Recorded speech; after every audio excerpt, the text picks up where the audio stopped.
Welcome to Restoring the Soul, a podcast dedicated to helping you close the gap between what you believe and what you actually experience. I'm your producer, Brian Beatty. Glad you've downloaded this edition of Restoring the Soul with Michael John Cusick. Now, if you just found us, thanks so much for listening. And if you're a longtime supporter, we so appreciate the partnership and trust you're growing right along with us. Now, if you could, do us a favor. We'd love to hear from you.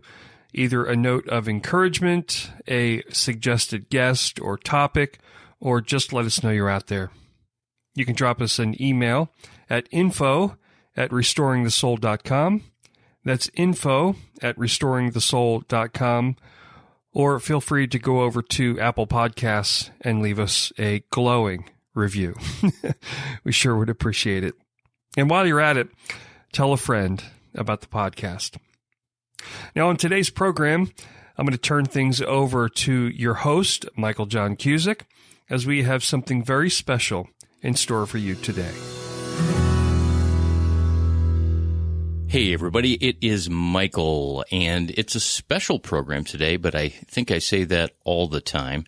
But today's guest on the program is my dad, James Edward Cusick, known better by those who loved him as Jim Cusick, who is going to be giving a 50-minute talk from speaking at an Alcoholics Anonymous meeting when he was 80 years old.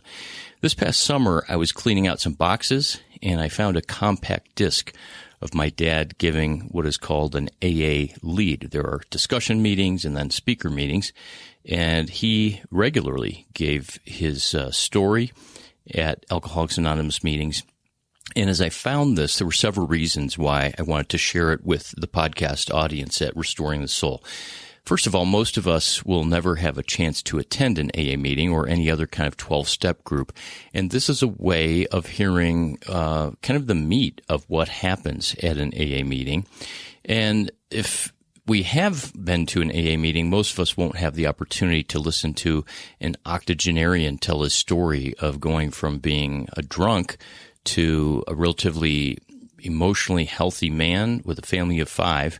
And then finally, I've been thinking a lot about the word legacy and how when any of us does our healing work, when one of us gets sober, when one of us enters recovery, when one of us goes to counseling, we often think just in terms of the benefits to us, but the impact is really multi-generational. And so as you hear my dad share his story about being drunk over and over and arrested 5 different times while he was in the military, just think about the idea of legacy. And if my dad hadn't gotten sober and beyond sobriety gone on to really do the work of recovery, I probably wouldn't be speaking into the microphone right now, and you wouldn't be listening to me. And so for each of us, may we have a new vision for how the little steps of obedience and alignment and restoration that we experience, how those go out like a stone dropped into a pond with concentric circles in directions that we could just never know, and even in generational ways pouring out. So with no further ado, here is my dad speaking at Alcoholics Anonymous on Restoring the Soul.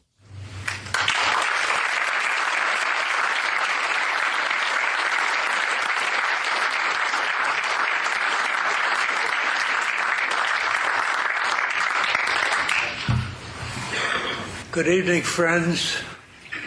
Gar, how do I sound? Am I in the right place? You're in the right place. I think I need to say that I was, and I am, and I will always be an alcoholic. I feel that in all parts of my body, I know that's true. I had an awful battle accepting my alcoholism. And before I say anything more, there's some people here I need to say thank you to. I had a car. I just moved up from Ohio last summer. And I had a car. Oh, Marcella, hi. Pardon me.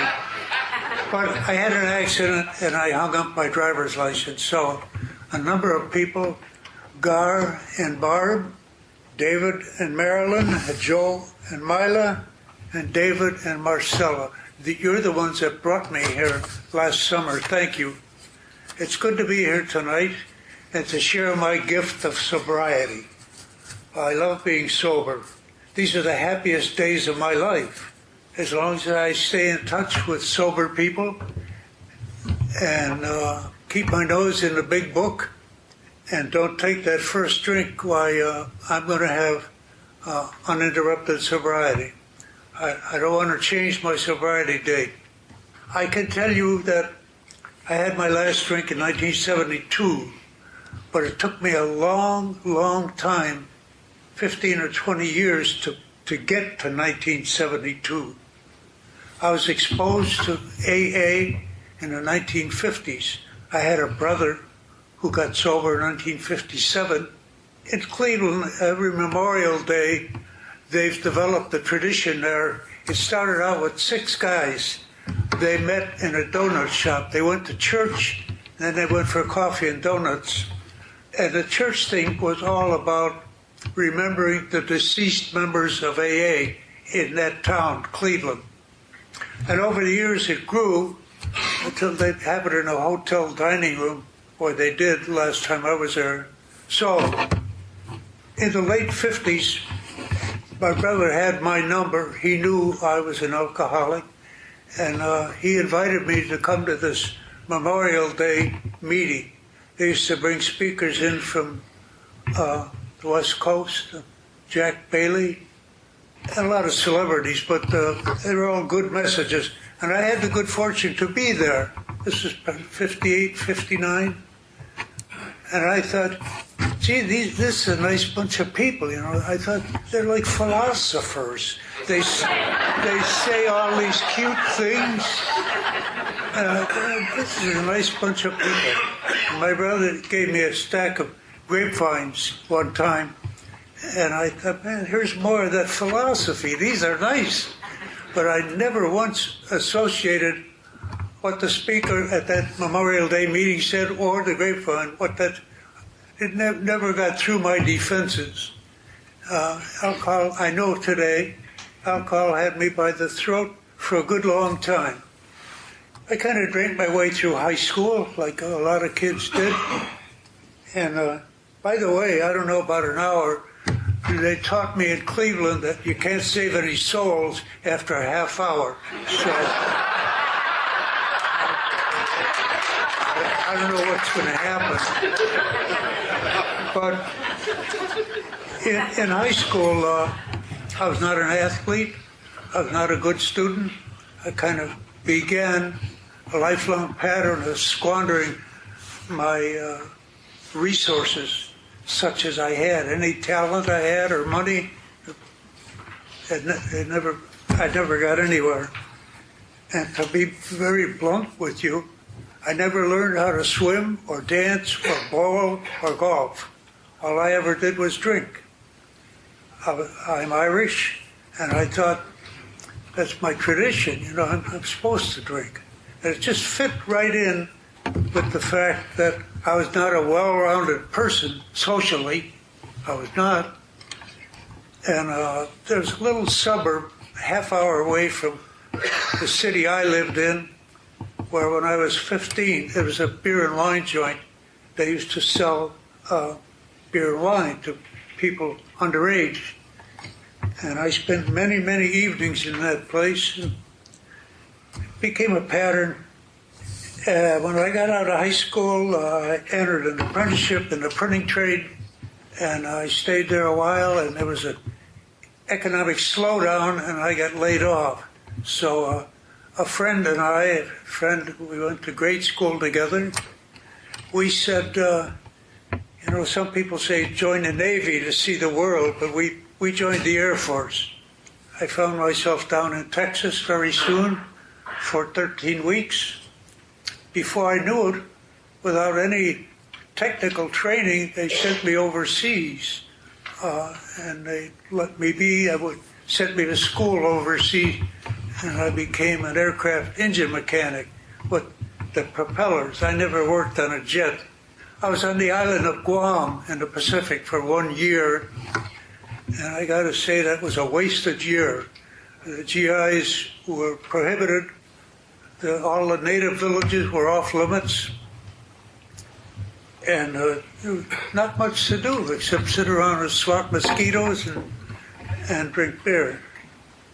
Just about the time that my 1 year overseas tour was completed, and I was ready to come back to the U.S., that Korean War started, and I got moved to Clark Field in Manila. And by the way, everywhere I went in the military, I got arrested for drinking out of an open container or brawling, a lot of things. And I never got arrested for jaywalking. It was always, for being intox.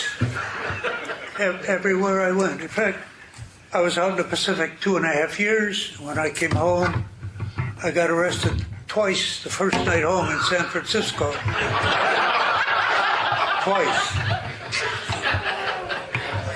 The funny thing, the sergeant that was running the jail, I went in and bought a bottle of whiskey. I was going to celebrate on back home. And the military police, I guess they knew that area, and they were just watching. We came out the back door of the liquor store, broke the bottle open, we began drinking, and here comes the MPs. And all they wanted was the bottle. They said, give us the bottle, and we'll let you go. And I couldn't do that.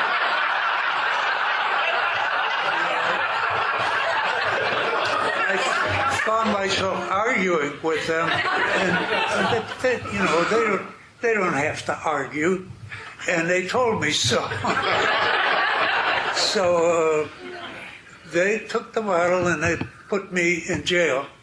And I was there a couple hours, and one of the sergeants in jail was from Cleveland, and he recognized my serial number that I was from Ohio. So he kind of winked at me, and he let me out. But I was not intoxicated. I just had 1 or 2 drinks, and I got arrested. So I got out. But I went in a bar and said hello to a girl, and there was a soldier sitting on the other side of her. He didn't like that, so here I got involved in a brawl, and I got arrested again. So that's my 2 times in one night thing.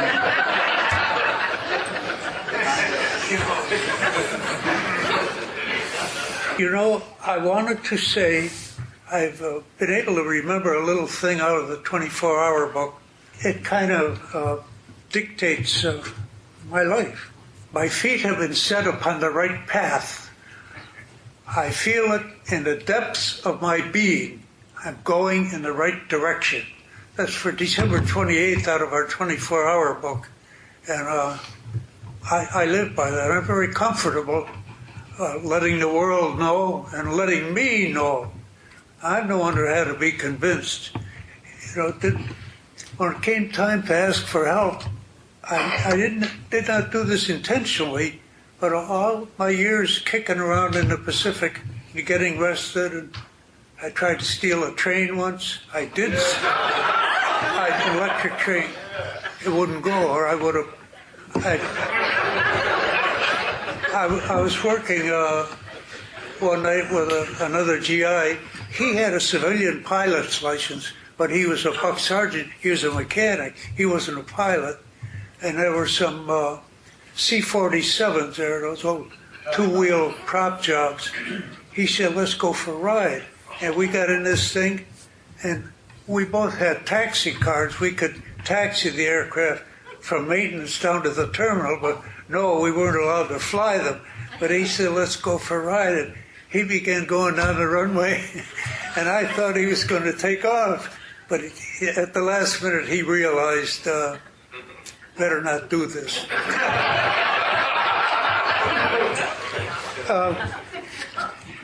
Back to the 24-hour book again. A lot of us probably read the 24-hour book today, I just came on two sentences. It only takes a minute, but this is so profound and so. It means a lot more than anything that I'm going to say tonight. And by the way, I never figured out anything, how to get here, what to do after I got here. I never figured out anything. It was all given to me by God as I understand Him, and all you good people, you sober people. Again, this is from today's meditation in our little black book. Where God's Spirit is, there is your home. There is heaven for you. And I like that. It warms my heart. So I got sent up to Tokyo to go to school, and I went to a lot of tech schools on the island of Guam. So I did my work for a while, but when I really got cranked up with my drinking, I didn't do my work. I push it on somebody else. Lots of times we worked different shifts, and if I worked 3 to 11, I'd have a case of beer or two in the airplane all evening long. I never, very seldom did anything. What happened was, I understand today in the military, if people have a problem drinking or drugging, they confront them and they put them in treatment. But I was in from 1948 to 1952, and there was no confronting then. They looked the other way.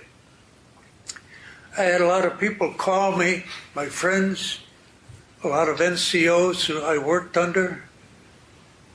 There was one tech sergeant in the barracks. He lived in the same barracks I did. And I worked for him on the afternoon shift. And in the morning, I was sitting on my bunk, drinking out of a bottle, and he came over to me and he said, "Jim, you have to work this afternoon." Well, we all know something about alcoholic thinking, how it can cause us to not understand. I know that's why I did all the things I did, because my addiction short-circuited my brain. I know that to be a fact. It's so clear today. That's a nice part about getting sober, that we could see pretty well in what was going on back there, how sick we were. As I went along there, a lot of people, my closest friends, talked to me. They said, "Jim, we think you're going over the edge." I was never ready for inspections, and my uniforms were always dirty. And I remember once I was at Tachikawa Air Force Base near Tokyo, and I was to catch a flight. We were all moving down to the southernmost Japanese island, Kyushu. I believe that's where the aborted invasion of Japan was to take place in November 1945. But thank God that didn't have to happen. But I missed the airplane, the 7 o'clock departure. I had come in late, and I stopped in the mess hall to get some scrambled eggs. Fried eggs. I used to eat those every morning, and I used to tell myself, of course, I was only 19 or 20 years old then, and I used to kid myself that I could stay out all night, and I still have a lot of energy because I eat those fried eggs. But as the time went by, my superiors kind of got tired of pleading with me and telling me. The captain, who was my commanding officer, we were in Korea at that time, and I got a hold of a bottle of some kind of liquid, and it had wooden chips in it. I don't know if they came from a barrel or what. It looked like milk, but I must have bought it from somebody, and I began drinking it. And my commanding officer happened to be there, and he called me. He said, "You know, you're an alcoholic." And a lot of people told me that, but he might as well have been speaking, Greek or Chinese. I just didn't, not me. I have to tell you, my parents were not drinkers. They were social drinkers. And I always wanted to be like my father. Although I know today I didn't even come close, but I wanted to be. I had two siblings, a brother and a sister, recovered in AA, and my sister told me once that when my sister, told our mother that I was in AA, our mother said, "In the name of God, what have I done to have three of them?"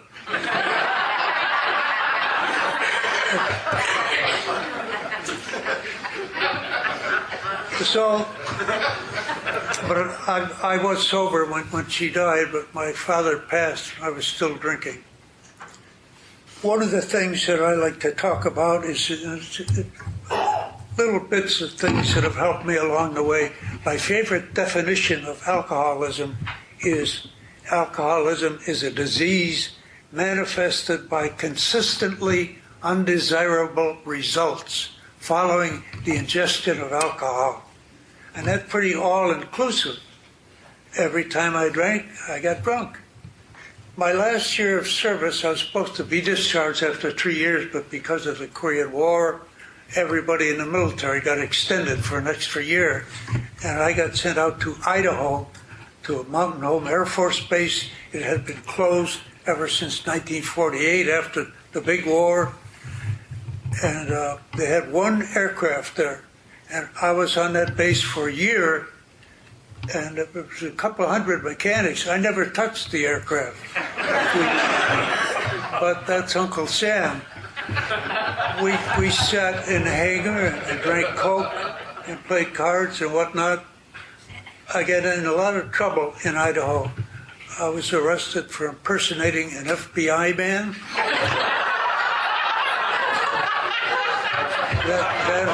That happened. It's a very long story, so just believe me, it happened. And, I got called to base headquarters. My first sergeant came and got me in his car. I didn't know where we were going or why. I had gotten arrested in town for being drunk. I didn't know, but most of you guys know when you get arrested, they take your belt and your wallet and so on. And they took my wallet and they go through it. I mean, this checking people, the security stuff didn't just start in the last few years. I think the police have always looking for people who are on the wrong side of the law. Well, I had a little card in my wallet that said I was a special agent of the FBI. And it was signed by you-know-who, but it said J. Edgar Hoover. My first sergeant walked me into the room, and there was a gentleman in there. He shook hands and he said, "Sergeant, how long have you been with the FBI?"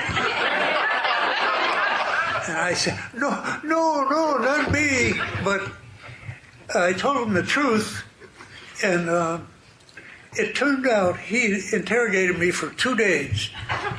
Fingerprints, pictures, and all my siblings, relatives. He wanted to know everything about me. And I was fortunate. I had a sister who was a nun in a Carmelite monastery in Cleveland. And I mentioned her along with my other siblings. And at the end of the day, the FBI man said, "You can go in peace." He said, I'm going to recommend that we do not prosecute you. And he said, if you want to know why, he said, I was in the seminary for 4 or 5 years, and he said, I'm giving you a break. So, but he told me Mr. Hoover doesn't like people signing his name. So that whole year I spent in Idaho was wasted. As they say, I'm a big believer in the progression of the disease. It keeps squeezing tighter and tighter. I also want to say, I love it up here in Michigan that you all, and I'm not from the South either, you all read that, how it works. And I love to hear that because the words cunning, baffling, and powerful are in there. And I can, whenever that is read, I can just feel that, how cunning alcohol is, and how baffling it is, and how powerful it is to our lives, what it did to all of us. I spent 3 or 4 overnights in jail, but I never got put in the guardhouse. They just kept looking the other way. The men that I worked for, I was in a maintenance gang. Each gang had their own aircraft to take care of. And my superior told me many, many times, he said, Jim, if you stay on the base at night and do your work, he said, we could make you a flight engineer. And I'd be in flying status, I'd get a 50% pay raise, and a lot of prestige. But again, he might as well have been speaking Chinese, because what he said, it did not appeal to me. I thought he wants me to stop going downtown so I could be a flight engineer. That never happened. And I went on my merry way. I already told you that my brother took me to the meetings, Memorial Day meetings in Cleveland. Then in 1964, I had no interest in getting sober. I can tell you that I was in such awful denial that I was in my early 30s before I ever had any idea that I had a drinking problem. I will share with you, when I came home from the military, my parents lived in the family home. All the other kids were gone. And I moved in. And within the first couple days, in Ohio, that's where I come from, you had to buy alcohol in state liquor stores at that time. I went and bought a 12-bottle case of Seagram's VO, and I put it in my father's fruit cellar where he kept his potatoes and all that good stuff. And here I come, many years later, in the hospital, I learned about protecting the supply, how that's one thing that alcoholics do. They don't want to run out. And here I am with this case of whiskey. And I remember one of the results of that was I got up and went to church one Sunday, 12 o'clock noon. I was able to make it out to that. Then I came home. I must have been able to eat at that time because my mother made a bunch of eggs and stuff. And I had gone down and gotten one of my bottles, and I at the kitchen table, I poured half a glass of whiskey. My mother, God rest her, she said, Jimmy, you can't drink like that. And of course, it angered me. I was, my God, how did she dare say that to me? That's one thing I'm good at. I happen to have a large capacity, although you guys know what happens when your capacity goes down. They say the trouble goes up. And that was true in my case. In the last year or so, I just have one or two drinks and my tongue would get twisted. I lost that capacity. My mother, by the way, I learned this from an older sister, that my mother had a sister who died at age 19 from acute alcoholism. But that's probably why she was so upset that I was going to have a half a glass of whiskey with my breakfast. And I went along, and you know, when I was drinking while I was in the military, I never once thought, what am I going to do when I get home? Will I continue to drink it? I don't think alcoholics think that way. I just thought, day at a time. I'll just enjoy today, and that'll take care of itself, the future. And it happens that in 1964, when for several years, I can tell you, I never tried to quit drinking. I worked once I realized, here I am, 31, 32, and I think, hey, there's something wrong. I remember I was building some bedrooms up in a house we lived in Cleveland, nailing up drywall on a Sunday afternoon, and my wife came up and she offered me a Manhattan cocktail. And I remember this real well. I could see an image in my mind of a green devil with horns. And I was getting a message from somewhere, I don't know where, that stuff was bad for me. So I tried. I had a long control period. I promised my wife so many times, and I know I really meant it. I told her, okay, I'll just have a little bit tonight. And she said, why don't you take a little small bottle like everybody else does? And I always took a fifth or a quart. And I said, that's not my style. I can't do it.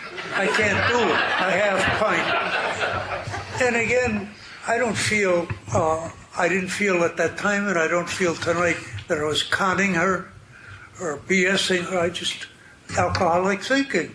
Yeah, I'm just going to have a couple. And I lost a lot of friends that way, really.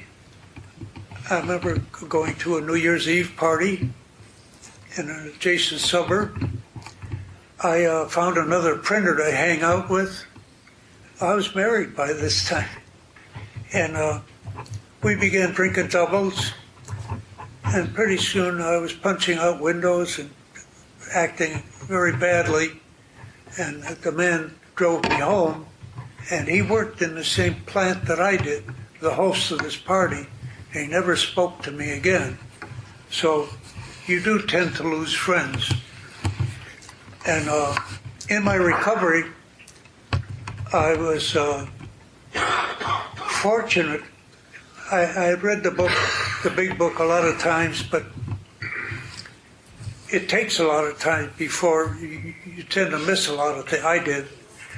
Maybe 15, 20 years ago, I came across that statement in Dr. Bob's Nightmare around page 170, where it reveals that Ann Smith got tired of Dr. Bob getting drunk at a party.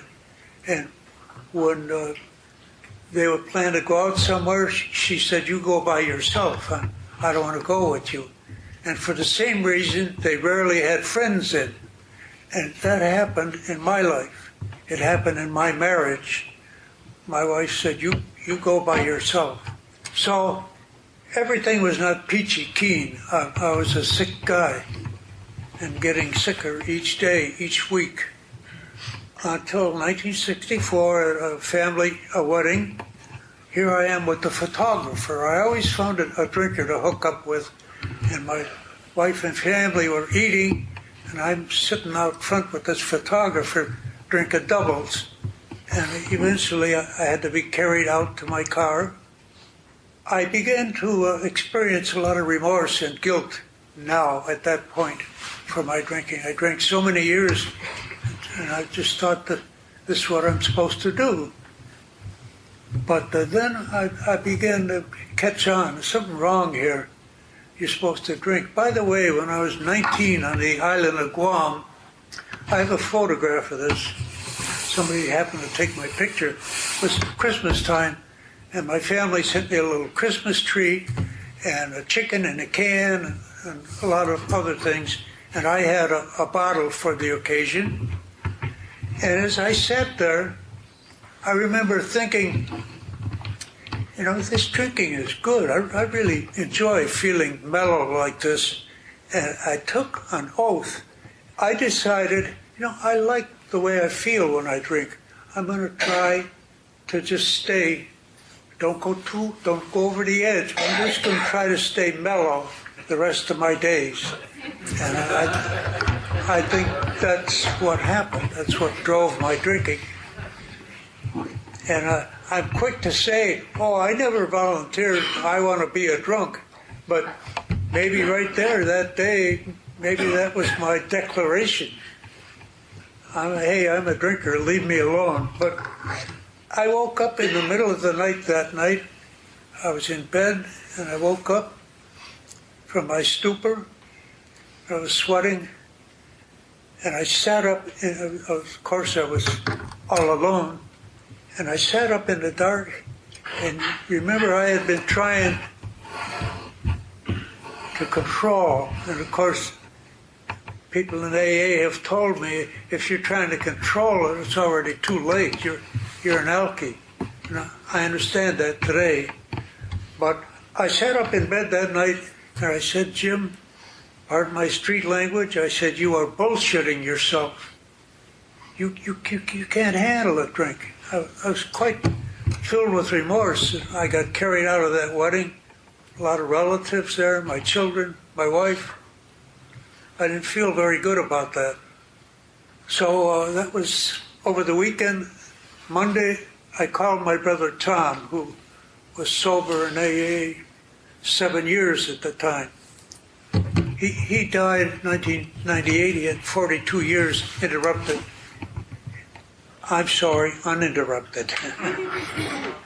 I called Tom and talked to him about it, and he said, well, throw your hat in the ring, come on. And there came my denial again. It just, I had an awful battle with that.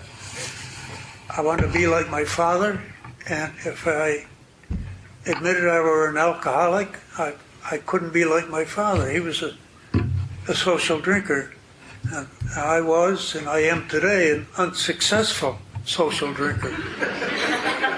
So I did not accept my brother's invitation to go to meetings. I thought, hey, I'll be okay. And I went along. I'm one of those people, never got a DUI. Having a few friends here in Michigan, I recently learned that the Who Me pamphlet is not used in this area in AA. But in Cleveland, it is. It's widely used. It's a little questions, 43 questions for the new person to look at. And it reveals that if you have one yes, you might be an alcoholic. If you have two, you are probably two yeses out of 43 questions. Two yeses, you are probably an alcoholic. And if you have three yeses, you're definitely an alcoholic. And I had over 30 yeses. But you've heard that thing, denial is not just a river in Egypt. And that was big in my life. My favorite AA, my dearest friend in Cleveland, when he used to start out to lead a meeting, he would always say, I never wanted to be a drunk. And I could say the same thing, but I think that goes for all of us. We didn't want to be drunks, but it just, everything fit together. I was very shy as a kid, but I don't think that's why I became an alcoholic. It's just in the nature of things that it was in my family. I had two siblings, well, two that sobered up, a couple more that never bothered to get sober. So back to my days in the Air Force. You know, the war in Korea was a United Nations effort, and there were Filipinos and Greeks and a lot of different nationalities in that war. And the people that I worked for, I worked on DC-4s as an engine mechanic, and they got tired of finding me sleeping, coming late, or not doing my work. And they shipped me out of the squadron I was in. There was a Greek squadron, the Royal Hellenic Air Force, and they put me with the Greeks. And I didn't know what to think about that. And I was working on a 4-engine aircraft, and now none of those men spoke English, and I didn't speak Greek.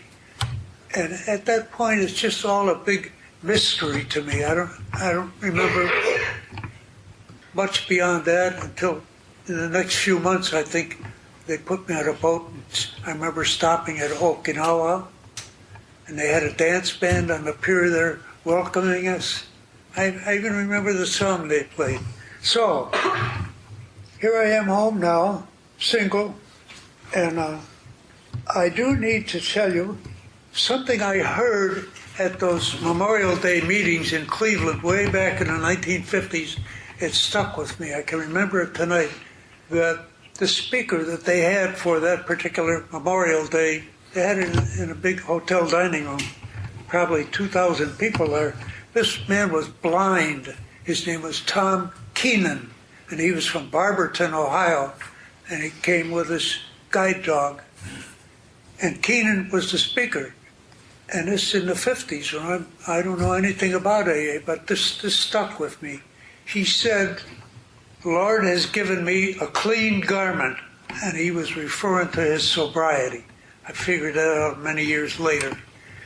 And he said, when I go to the Lord at the end of my life, he said, I want to have a clean garment. I don't want to stain my garment. And that means a lot to me today. You know, how come I'm sober? And, you know, probably the biggest reason I'm sober, and I love it, is because I found something better than drinking. You know, I think any alcoholic could say that not drinking is ever so much better for me and people like me than drinking was. I try not to spend too much time looking back, you know, why did I do those things? I have a pretty good, over the years I've been given a lot of answers. So tonight that I have more answers than I do questions. I have what the big book refers to as happy sobriety. I'm not drinking and I'm happy about it. I experienced for almost 5 years abstinence. 1967, January 6th, I came in. January 6th, I went to my first meeting. Just how the disease did such a number on me for so many years, I went 5 years going to 3 meetings a week, and I told my sponsor, I told people I knew. A dear friend drove me up to, if you know where Chautauqua is in New York, you have an August conference up there. And he knew I was still sick. And he drove me up in his car up to Chautauqua. We stayed there all day and went to the meeting. We had hours and hours to talk in the car. But as we walked around the beautiful grounds at Chautauqua, I saw there were a lot of beautiful white homes there, green grass. And I saw some folks sitting out on their stone patio drinking what looked like martinis to me. And right away, I just seeing somebody drink, it turned me on. And I said to my friend Mike, this thing is never going to work for me. I still, where I saw those people drinking, I wanted to drink. Somehow, some way, my brother and some other AAs put me in a psychiatric ward at Charity Hospital in Cleveland, 1972. And I had the great good fortune of near on another floor was a Rosary Hall treatment center, a dry out unit where the famed Sister Ignatia worked, sobering up drunks with Bill Wilson and Dr. Bob. So I was in that psych ward for 5 weeks. And after I was in there 2 or 3 weeks, they give you a psychological test, and the nurses take down what you're doing, what you're saying. And I was there about 3 weeks when the psychiatrist came in. And he came in every Tuesday, and he'd call, he went to a little room. He told me this day, he said, I don't know if I said my last name when I got up here tonight or not, but my last name rhymes with music. It is Cusick.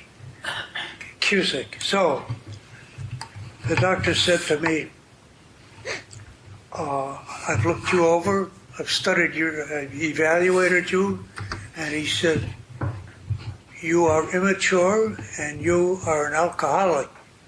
And he said, you have to learn how to live without drinking.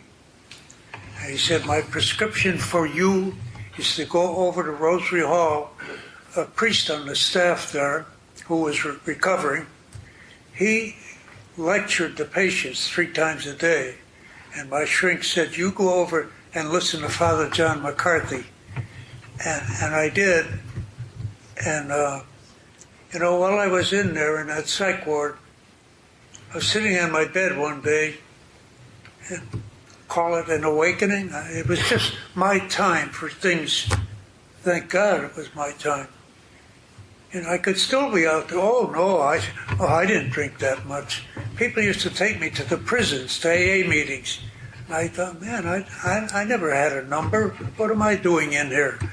But when I went over to Rosary Hall and listened to Father John McCarthy work his magic, I began to get well in there. But as I sat in my bed one day, I asked myself, why am I in here? Why?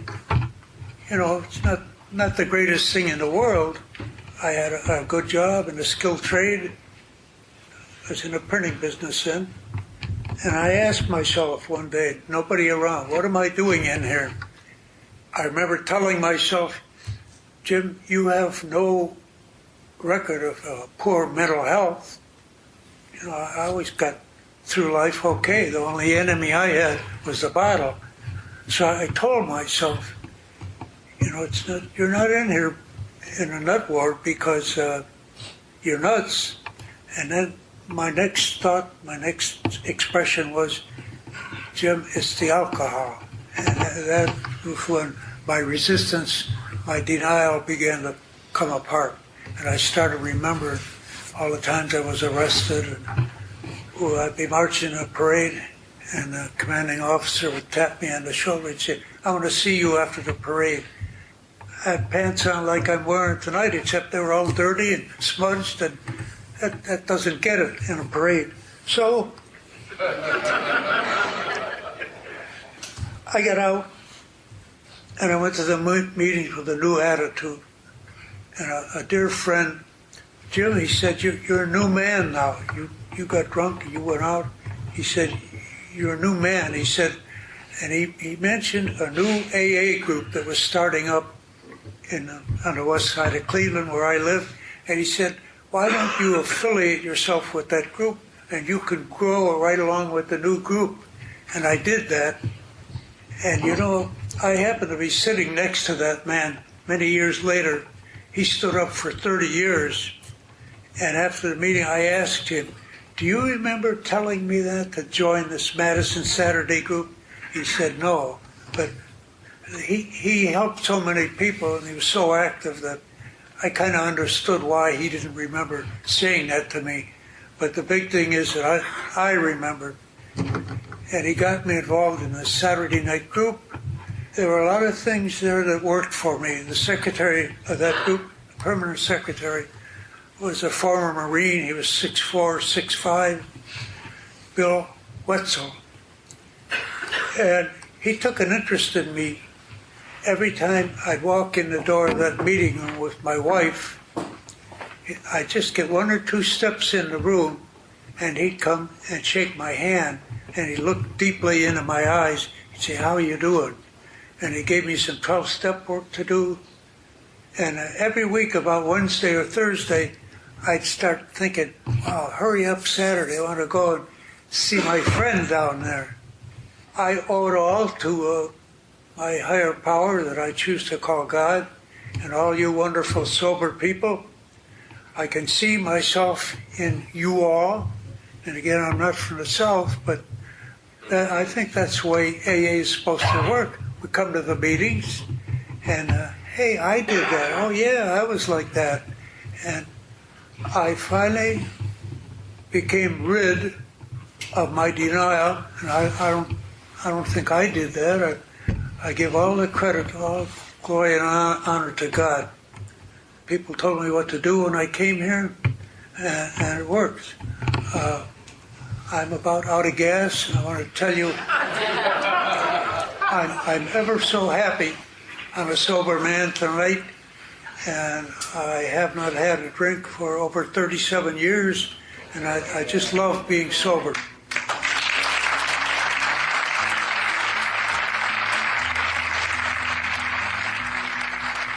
So thank you for listening to another episode of Restoring the Soul.